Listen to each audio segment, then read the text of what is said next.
যুক্ত হচ্ছে, এটা হলো একটা প্রথম। দ্বিতীয় যে বিষয়গুলো আছে যে তিনি চুপচাপ ছিলেন, একটা এক ধরনের সৌন্দর্য ছিল, যে এটা রাষ্ট্রের ব্যাপার, তার ব্যক্তিগত ব্যাপার। কিন্তু যখন তিনি এটার প্রতিবাদ করলেন এবং যে বক্তব্য দিলেন, এটা আমাকে আরও ভীষণ আহত করেছে। এর কারণ হলো তিনি পুরো বিষয়টাকেই অস্বীকার করেছেন। এরপর তিনি তার যে বডি ল্যাঙ্গুয়েজ, সেই বডি ল্যাঙ্গুয়েজে মনে হয়েছে যে এই পৃথিবীতে যদি একেবারে দেবতার আশীর্বাদ পুষ্ট দেবদূত জিউস বলতে কেউ থাকে, সেটা ডক্টর বেনজির।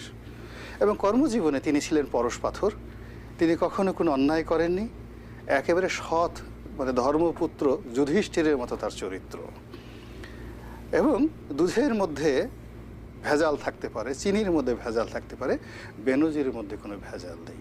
এবং জনাব গোলাম মোল্লা রনি, আপনিও কিন্তু শুরুতেই বলছিলেন যে এই সংবাদটি আমি দেখে আমি